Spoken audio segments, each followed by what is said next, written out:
everyone. So I just wanted to come on here to show you guys what I do to repurpose the herbs after all of the oil has been extracted from it. Well, as you may know, herbs also hold on to the oil, so we're gonna try to get the last bit of the formula from it.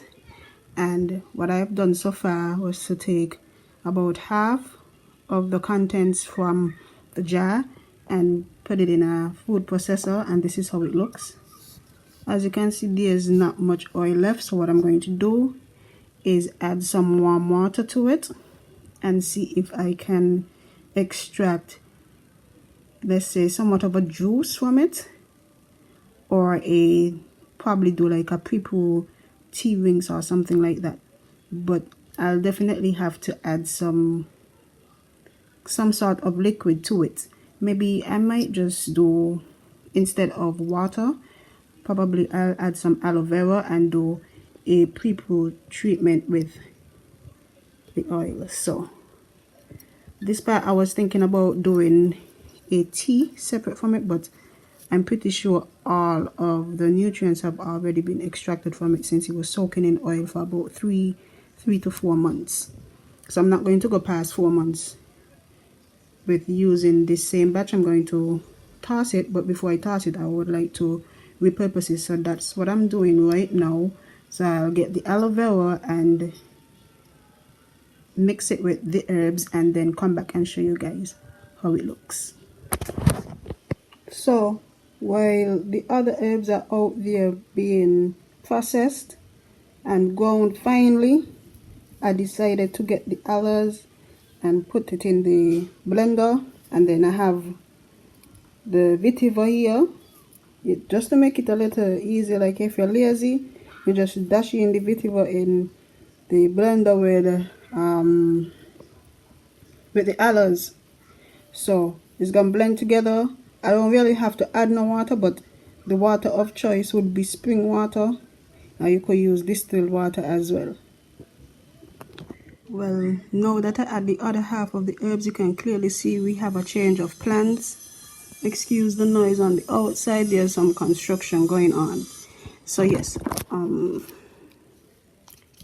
going to extract the oil in a different jar so you guys can see the richness from extracting all of the herbs using the food processor. So that's what I'm going to do now, and then I'm just going to use the remains and blend it with the aloes and then strain that out. So the aloe it would be potent still, but not as potent because I'm now going to be straining this for the first time. So the second strain obviously won't be as strong, but it would be with less oil content in it. So I'm going to use this in this jar like on like a daily or weekly basis, just depends on how I feel. And I have the stockings turned on the wrong side so that no herbs are trapped and it's easier for me to clean. I'm going to show you guys how I extract it now. So as you can see, the oil is trying to come out of the funnel, but because it is a lot of herbs, all of the herbs grinded, more compact and everything, it's gonna take a while for it to come through the stocking, so I'll have to manually squeeze it out.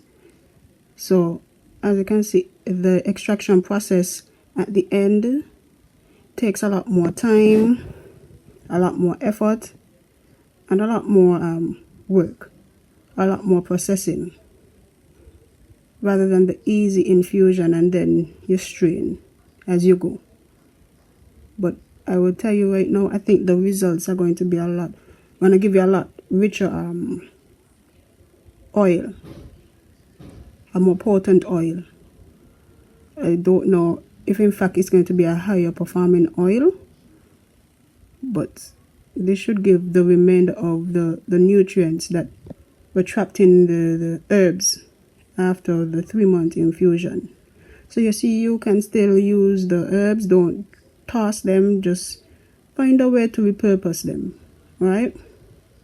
So I'm going to strain the rest and then show you guys how much I got.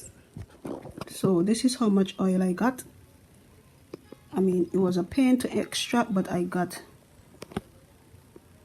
enough oil. I'm satisfied with the results, of course. So what I'm gonna do is use the remains and blend it with the aloe and the vetiver, and then come back and show you guys how that looks now.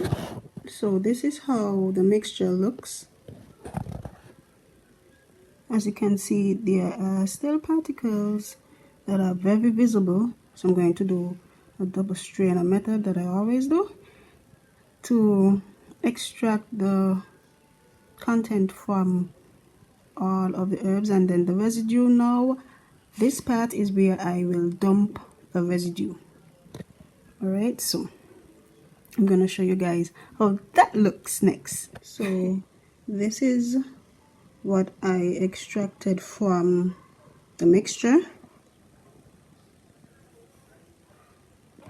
and you see these bits that you see around here is very soluble, so pretty sure that nothing will get stuck in my hair because I strained it twice.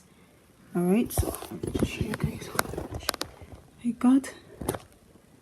It's about half of the bowl, and you can make this a lot thicker by adding like maybe 1 tablespoon of amla or another Ayurvedic herb of your choice, since this is going to be a pre-poo, or you can make a deep conditioning paste from this, but I'm going to be using it as a pre-poo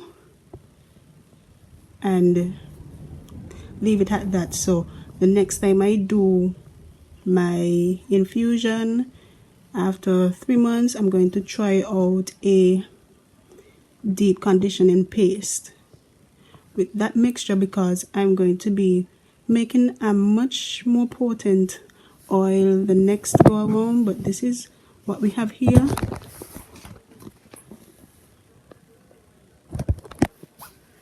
And with this mixture, because it does have some remnants of oil in it, I won't be doing any oiling for this pre-poo session, or I will just focus on my problem areas with oil and then just go through my whole entire hair with this mixture. So that's it, and I'll see you guys in the next video.